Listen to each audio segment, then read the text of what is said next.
पढ़ने जा रहे हैं प्रत्यावर्ती धारा में। ये एक इम्पॉर्टेंट टॉपिक है।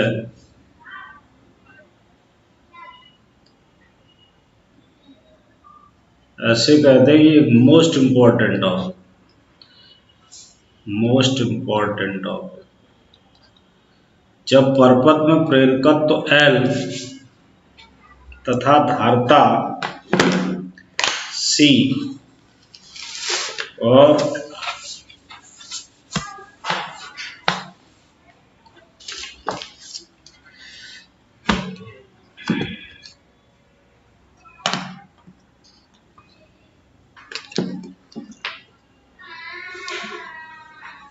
प्रतिरोध R श्रेणी क्रम में लगे जुड़े हुए, यानी इसको हम बोलते LCR सर्किट।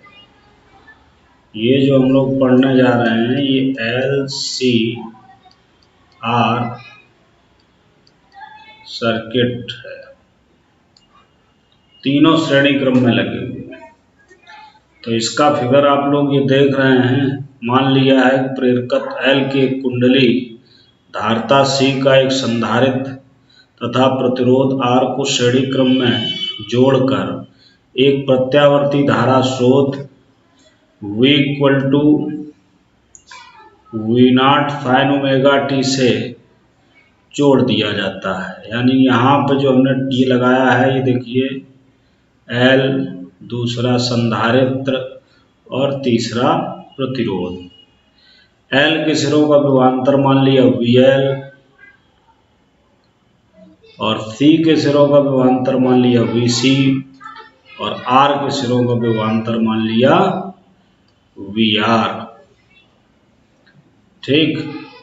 अब LCR परपथ का जो कला समंजक आरेख है उसको देखो समझते हैं। यहाँ समझिए आप लोग, LCR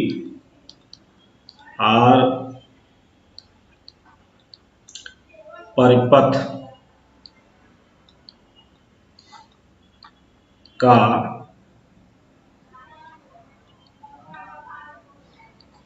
कला समंजक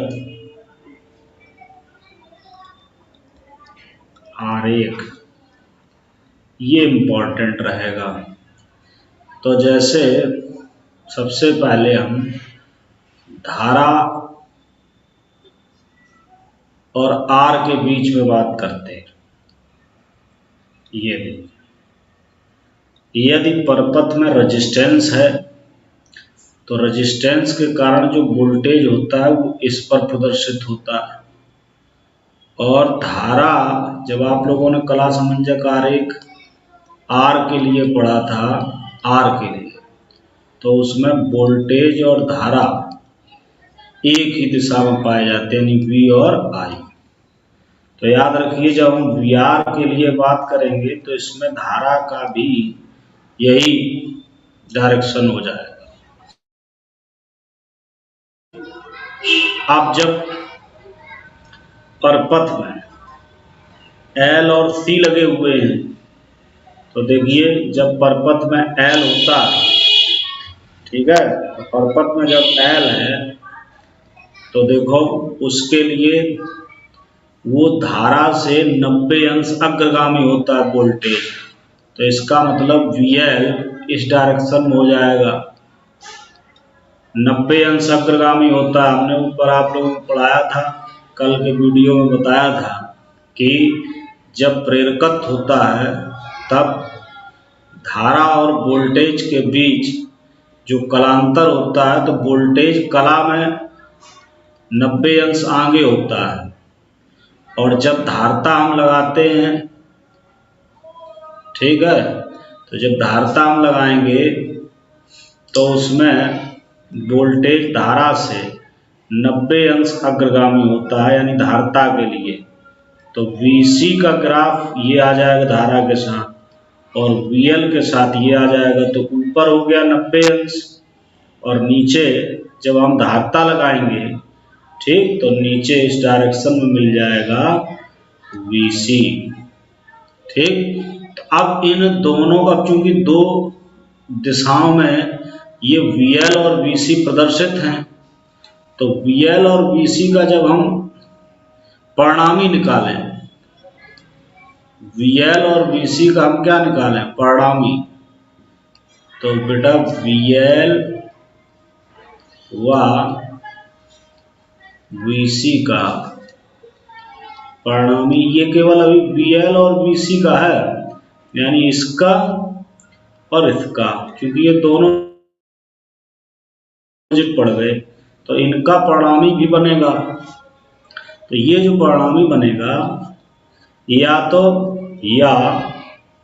VL माइनस VC बनेगा या VC माइनस VL बनेगा, इनमें से जो वैल्यू बड़ी हो। अब अगर आपने यहां माना VL is greater than VC, तो बन जाएगा VL माइनस VC। और यदि आपने मान लिया VC is greater than VL, तो फिर आपका बनेगा VC माइनस VL। तो हमने मान लिया कि VL VC से बड़ा है, तो इसका मतलब इन दोनों का परिणामी इस अक्ष पर ऊपर की ओर प्रदर्शित हो जाएगा, और जिसको हम लिख सकते हैं VL माइनस VC। तो अब इन दोनों से मिलाकर, इन दोनों से, ये ध्यान दें बच्चे, इन दोनों से मिलाकर VL और VC को मिलाकर बन गया VL माइनस VC। क्या बन गया बेटा, VL और VC को मिलाकर बन गया VL माइनस VC। समझ गए होंगे आप, ठीक। तो अब यहां पर R का परिणामी क्या है, VR, ठीक है। तो ये R का परिणामी है VR। तो इसका मतलब ये हो गया कि इन दो का अब आपको क्या करना है, VL माइनस VC तथा VR का परिणामी लिखना है, VR का परिणामी। तो अब जब दो वेक्टर 90 अंश के कोण पर होते हैं, तो उनका जो परिणामी होता है उसी बिंदु से होकर ऐसे गुजरता है। ये हो गया परिणामी, ठीक है। अतः LCR परिपथ में, LCR परिपथ में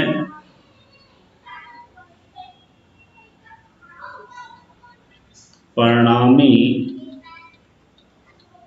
वोल्टेज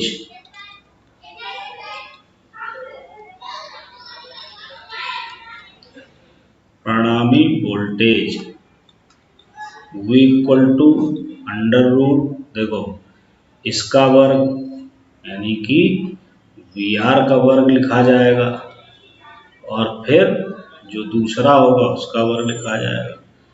तो VR स्क्वायर प्लस, अब ये यहाँ पर हमने मान लिया है VL माइनस VC का स्क्वायर। तो अब जब जैसे मान चलो इसको हम लिख सकते हैं, या V square equal to VR square plus VL minus VC का स्क्वायर, ठीक है बेटा। तो V स्क्वायर इक्वल टू, इसको ऐसे ही रखिए,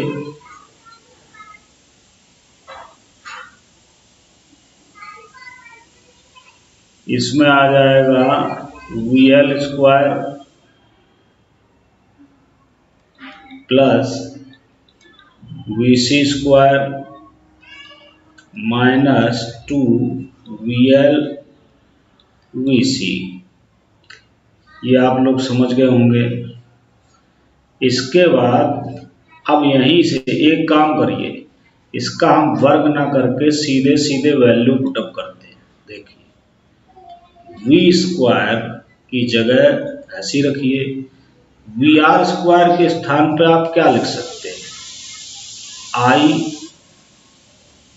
क्या लिख सकते हो, I square into R square plus, यहाँ पे हम लोग क्या लिख सकते हैं, VL, ये वोल्टेज है बेटा, इसके जगह पे हम लिख सकते हैं I XL। तो यहाँ से आ गया I XL माइनस, अब आप लोगों ने ये पढ़ा था धारती प्रतिघात XL, तो V बराबर VL के लिए हो जाएगा I XL, और VC के लिए हो जाएगा I XC।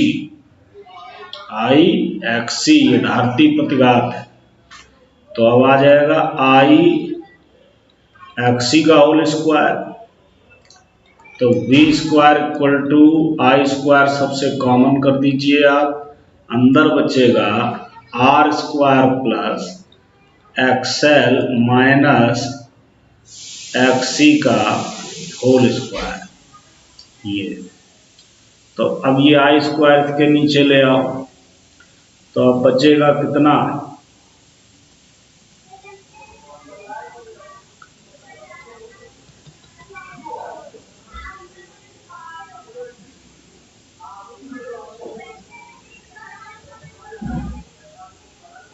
रिवर्स के नीचे लाते हैं, तो V square upon I square equal to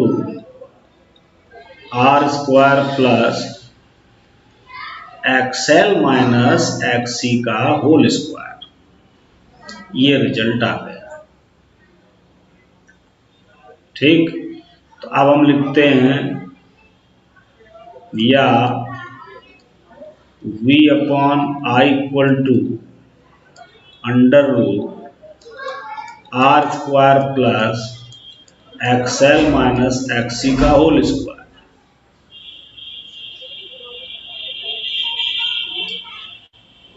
अतः परिपथ की प्रतिबाधा, क्या निकालेंगे बेटा इसमें, परिपथ की प्रतिबाधा को हम Z से प्रदर्शित करते हैं, और Z का मान होता है V अपॉन I।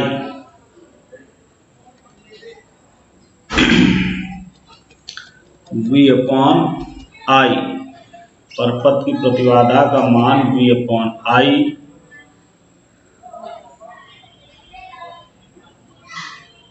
तो V अपॉन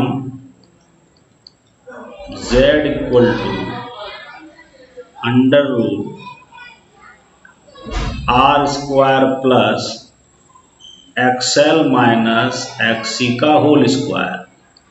बेटा सभी बच्चे ध्यान से इसको देखते रहें, ये इस तरीके से परिपथ की प्रतिबाधा प्राप्त हो जाएगी।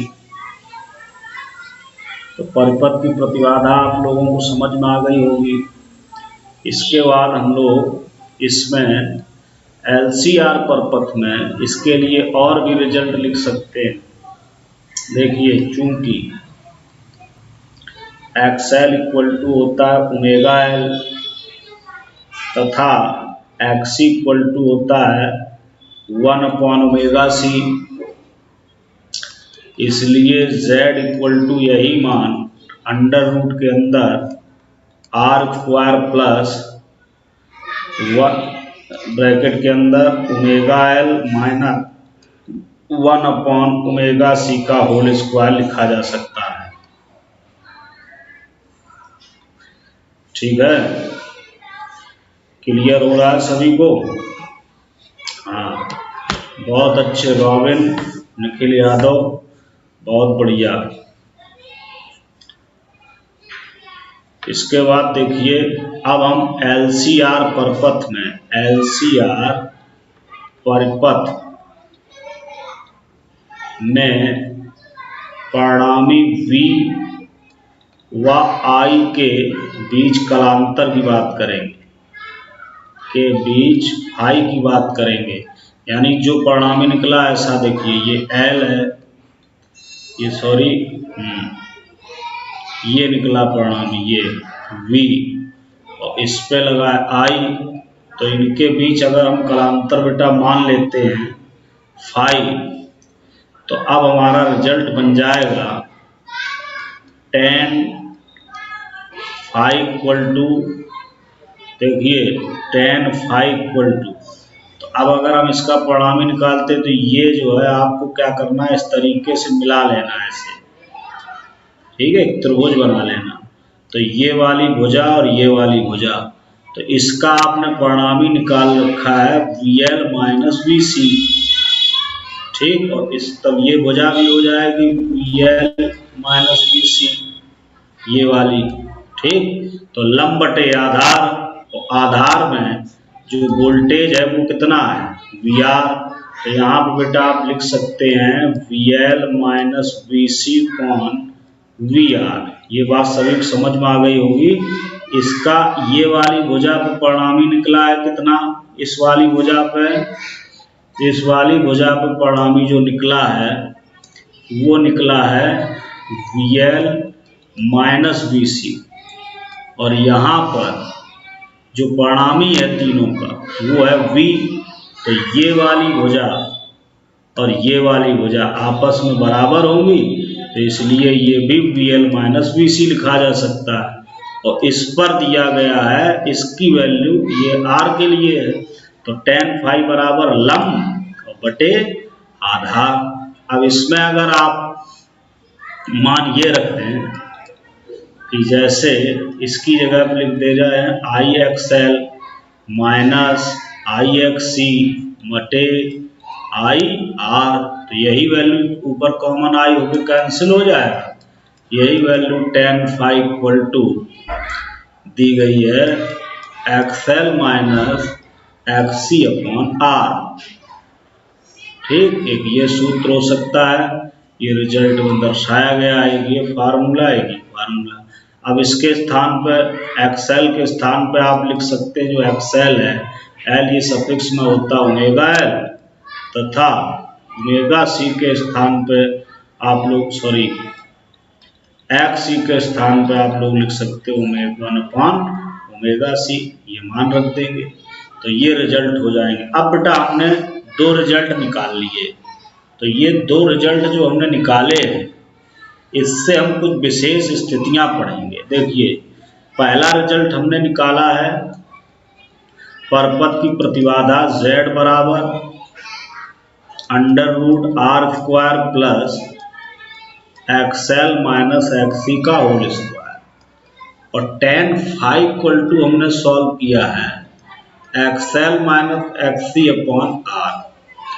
अब देखिए इसमें विशेष स्थितियां क्या बनाएं। पहली स्थिति में कि जब मान चलिए ऐसे इसी में ले लीजिए CR परपथ है, यानी कि CR, अब L हटा दिया गया, L को क्या कर दिया गया, हटा दिया गया, L को हटा दिया गया, ठीक। केवल किसको रखा है, C और R को।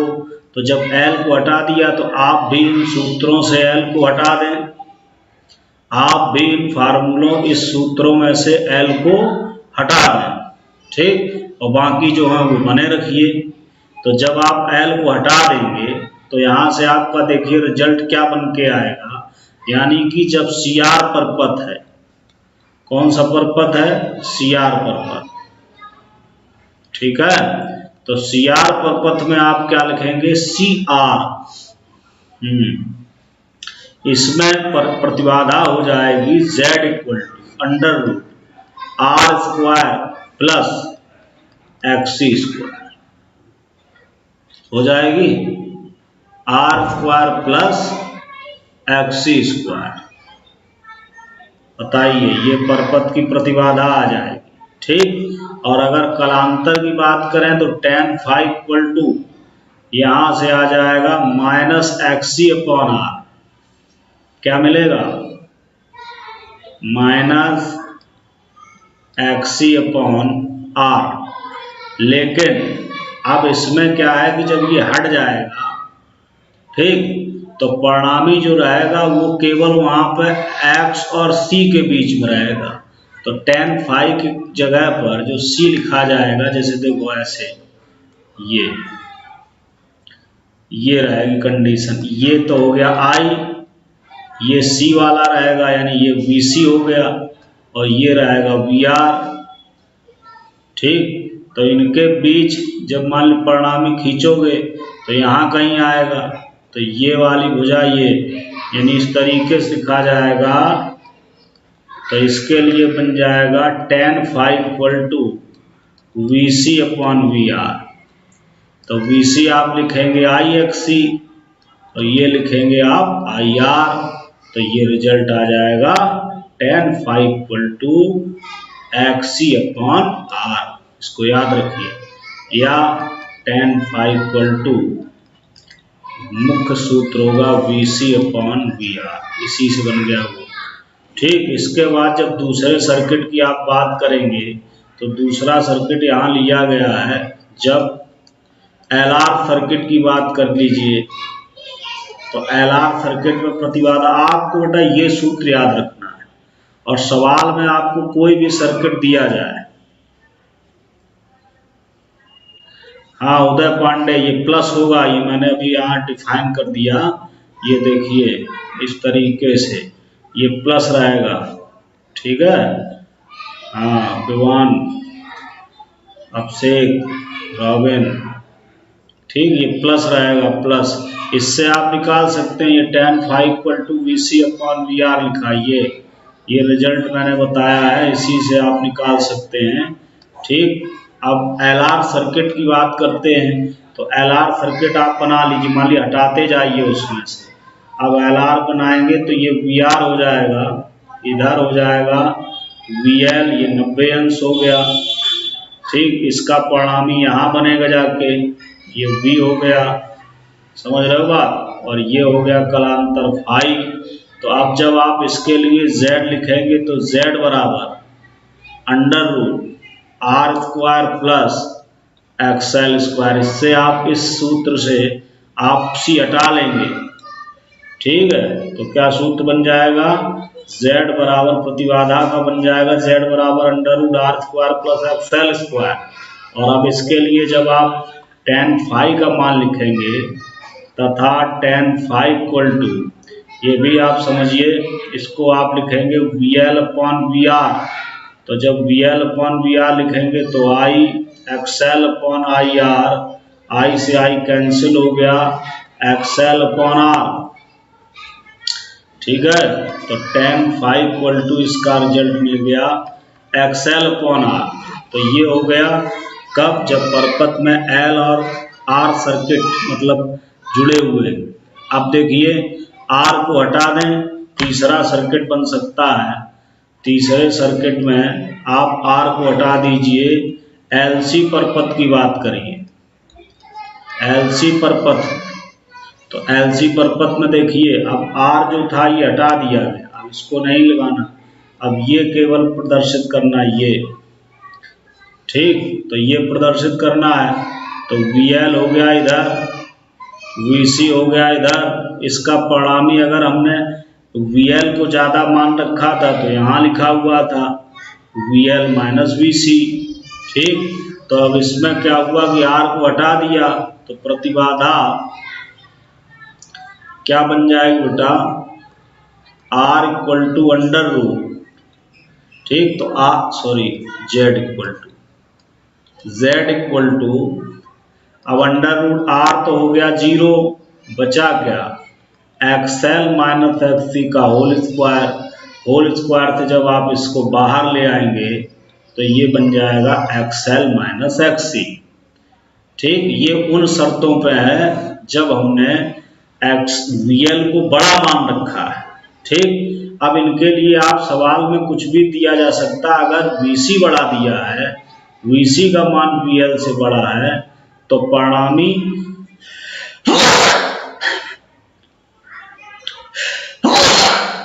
तो लिखा जाएगा, तो VC is greater than VL है, तो परिणामी इधर हो जाएगा VC माइनस VL, ठीक। तो इसको आप लोग, इस फार्मूले को आप डिफरेंस लगा के लिख सकते हैं, ठीक है। जो बड़ा होगा उससे छोटा वाला आप हटा दीजिए, ठीक है। इसके बाद आइए, जब आप tan phi निकालेंगे तो tan phi का मान, चूंकि दोनों के बीच का जो कोण है ये देखो VL और VC के बीच का जो कोण है, ठीक, वो देखना है। तो उसके लिए ये वैल्यू इनफाइनाइट हो गई, tan phi equal to infinite, ठीक, या phi इक्वल टू प्राप्त हो जाएगा π/2, ठीक। तो ये रिजल्ट हो जाएगा। इसके बाद इसी में जब निकालनी होगी ये वाला अगला टॉपिक देखिए परिपथ में, तो आप लोगों को देखिए मैं बता दूं, आप लोगों को ये सूत्र याद रखने हैं। परपथ की प्रतिबाधा का LCR के लिए R² plus XL minus XC का होल स्क्वायर, ठीक, ये पूरा याद रखना है। अब इसमें से जो हटता जाए, जैसे ये हट गया इसको क्रॉस कर दो, बाद में ये बना रहा ये हट गया उसको हटा लीजिए, जो हटता जाए उसको, यानी कि अगर सर्किट LC दिया है तो केवल L और C का उपयोग करिए, CR दिया है तो केवल CR का उपयोग करिए, LR दिया है तो केवल R और L का उपयोग करिए। तो ये याद रखिएगा। इसके बाद बेटा हमें इसमें शक्ति निकालनी है, शक्ति ज्ञात करनी है, ठीक है। अब तुम्हारे सिलेबस में ये शक्ति गुणांक हटा दिया गया, ठीक है। तो शक्ति 6 अगर हम बात करें परपथ की शक्ति 6, तो P वार equal to VRMS into IRMS, इसको याद रखें। और ये लिखा जाएगा cos फाई, और वैसे cos फाई जो होता है वो शक्ति गुणांक होता है, शक्ति गुणांक। cos फाई क्या होता है? शक्ति गुणांक। तो शक्ति गुणांक को आपको सिलेबस से हटा दिया गया, ठीक। तो शक्ति गुणांक को आपके सिलेबस से हटा दिया गया है, तो इसको याद रखें। तो जब शक्ति गुणांक हटा दिया तो आप ये ध्यान रखिए कि आप cos phi equal to 1 put up कर सकते हैं। इसके बाद आइए जो अगला टॉपिक, इसमें चोक कुंडली को भी हटा दिया गया है। अगला टॉपिक है, ठीक, वाटहीन धारा भी हटा दी। जब शक्ति गुणांक हटा दिया तो उसके बाद ये एप्लीकेशन है, ये वाटहीन धारा, ये भी आपको नहीं पढ़नी है, ज़्यादा समय में नष्ट नहीं करना है। अब आइए आप पढ़ेंगे श्रेणी अनुनादी परपथ। इसके लिए कंडीशन आप बच्चे सभी समझें। देखिए वह परपथ जिस पर आरोपित प्रत्यावर्ती वोल्टेज की आवृत्ति परपथ की स्वाभाविक आवृत्ति के बराबर होती है, श्रेणी अनुनादी परपथ कहलाता है। वह परपथ जिस पर आरोपित प्रत्यावर्ती वोल्टेज की आवृत्ति परपथ की स्वाभाविक आवृत्ति के बराबर होती है, उसको हम बोलते हैं श्रेणी अनुनादी परपथ। मान लीजिए परपथ की स्वाभाविक आवृत्ति n है, n, ठीक है बेटा, और प्रत्यावर्ती धारा की आवृत्ति f है। तो यदि ये दोनों आपस में बराबर है, ठीक, तो इसका तात्पर्य यह है कि ये श्रेणी अनुनादी परपथ होगा। इसका मतलब क्या हो गया कि जब ये दोनों बराबर हैं तो परपथ में वोल्टेज और धारा समान कला में होंगे, ठीक, अर्थात प्रेरण प्रतिघात और यानी XL इक्वल टू XC होगा। श्रेणी अनुनादी के लिए ये शर्त याद रखिए कि XL इक्वल टू XC, जी, XL इक्वल टू XC हो जाएगा, ठीक है।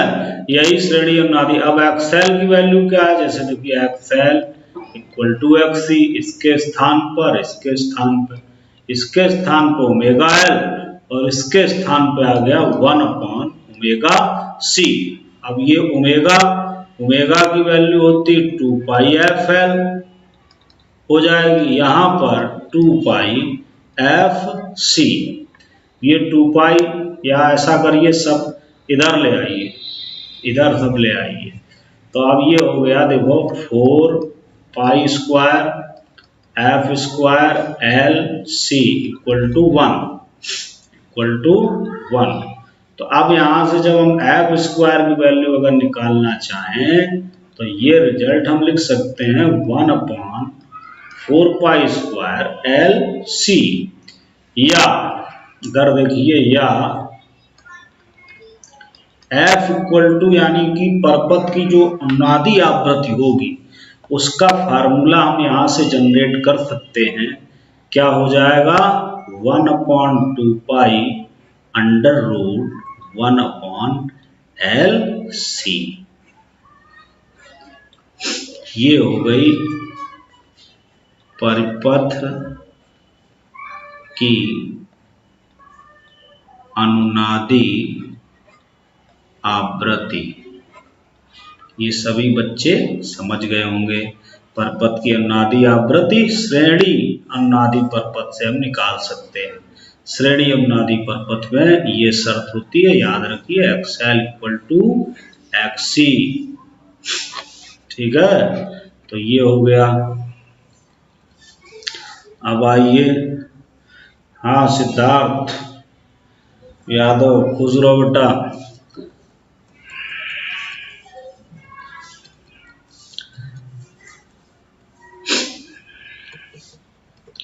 अब ये मान जैसे निकल आया, ये देखो F = 1/2π √ 1/LC।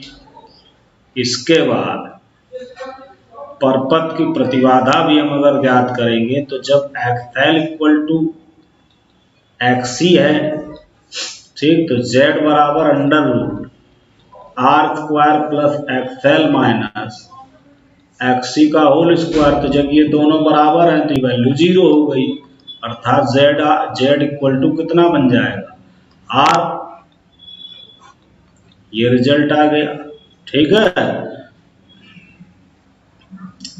इसको रेडियो रिसीवर में इसका उपयोग किया जाता है। रेडियो रिसीवर, यानी जो रेडियो आप लोगों ने देखा है उसमें इसका उपयोग किया जाता है ट्यून करने में, यानी कि जो ट्यूनर होता है उसको ज्ञात करने में। ठीक है, इसके बाद इसमें एक अनुनाद की तीक्ष्णता है, या जिसको हम गुणवत्ता गुणांक कहते हैं, और गुणवत्ता गुणांक को बेटा Q से प्रदर्शित करते हैं।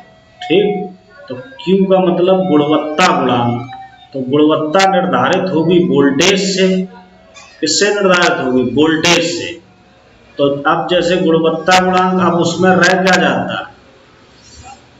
गुणवत्ता गुणांक में जो वोल्टेज होते हैं, प्रेरकत्व के सिरों का विभवांतर तथा प्रतिरोध के सिरों के विभवांतर का जो अनुपात होता है, वो अनुनादी परपथ का गुणवत्ता गुणांक कहलाता है।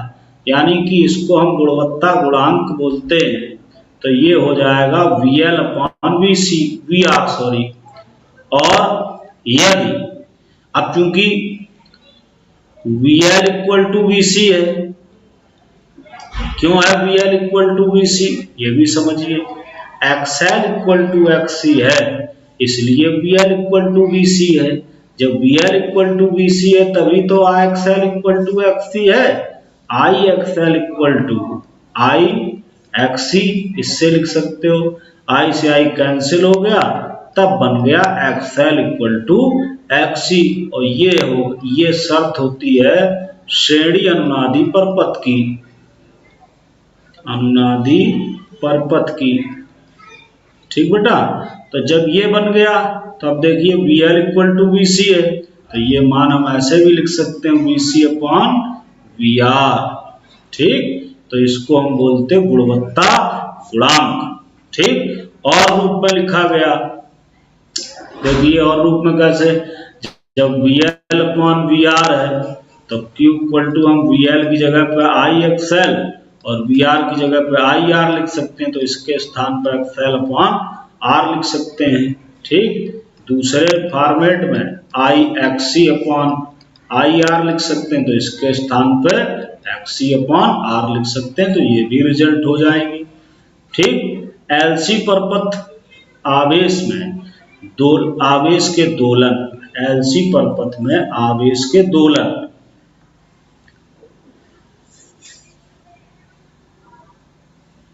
एक बार कौन सा उदय, क्या समझा दूं? बोलो बेटा जल्दी से।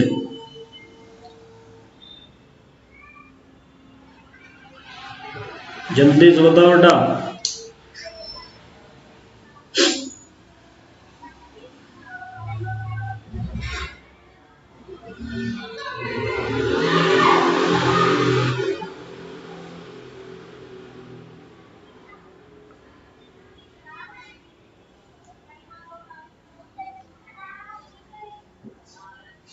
अच्छा, श्रेणी अनुनादी परपथ।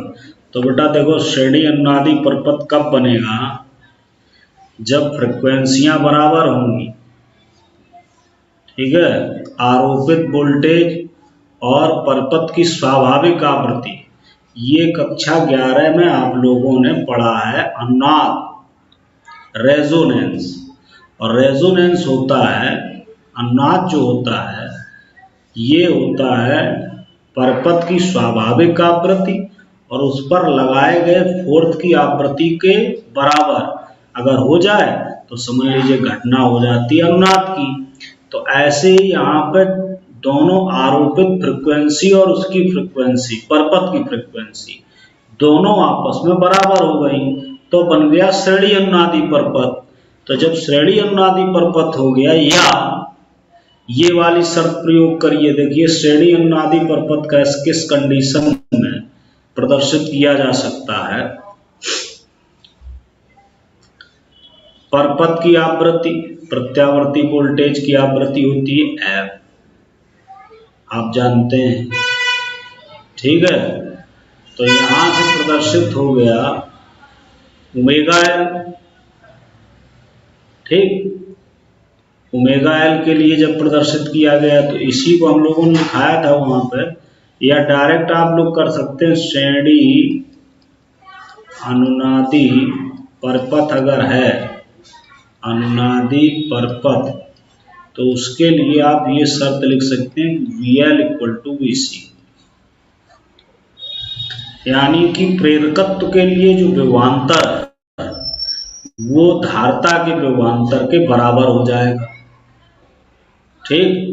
तब श्रेणी अनुनादी परपथ बनेगा। श्रेणी अनुनादी परपथ में क्या होगा, यानी कि I व R, ये शर्त ध्यान रखो, I व R समान कला में रहेंगे। कैसी कला में? समान कला। और जब ये समान कला में रहेंगे तब इसका मतलब हो जाएगा कि VL बराबर VC होगा। LCR देखिए ये है, ये R और I एक ही कला में हो गए, तो इसका मतलब L इधर हो गया VL और इधर हो गया VC। तो ये I व R समान कला में हो तो इसका मतलब ये दोनों वैल्यू आपस में बराबर हो, ठीक। तो इससे लिखा गया VL इक्वल टू VC। अब VL हो गया IXL और VC हो गया IXC। तो इससे बन गया बेटा XL इक्वल टू XC। ये शर्त हो जाएगी, ये शर्त हो जाएगी श्रेणी अनुनादी की। इसके बाद इसमें जो फ्रिक्वेंसी होती है अनुनादी परपथ की, उसको हम लोग इन मानों से, चूंकि XL का मान होता है ओमेगा एल और XC का जो मान होता है वो 1/ओमेगा C होता है। तो अगर आप इन मानों के स्थान पर इनकी वैल्यू पुट अप कर दें, 1/ओमेगा C का मान ओमेगा एल के बराबर कर दें, तो ये देखो इधर हो जाएगा omega square equal to 1/LC, ठीक है। तो ये वैल्यू हो गई। और ओमेगा के लिए वैल्यू जो होती है वो होती है 2πf, तो ये बन जाएगी 4π square f square equal to 1/LC। तो f इक्वल टू आ जाता है 1/2π अंडर रूट 1/LC। तो श्रेणी अनुनादी परपथ की जो फ्रिक्वेंसी होती है वो तो ये हो जाती है, और शर्तें ये ठीक, क्लियर।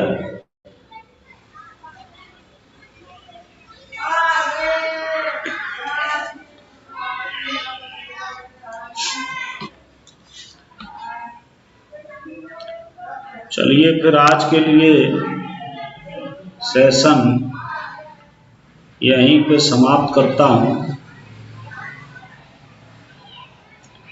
कल हम लोग अगले टॉपिक में इसका जो शेष पोर्शन होगा वो पढ़ेंगे।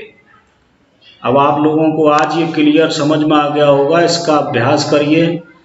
ठीक, LCR सर्किट मोस्ट इम्पॉर्टेंट है। इससे आप लोगों को हमने परपथ की प्रतिबाधा और ये सभी रिजल्ट बताए।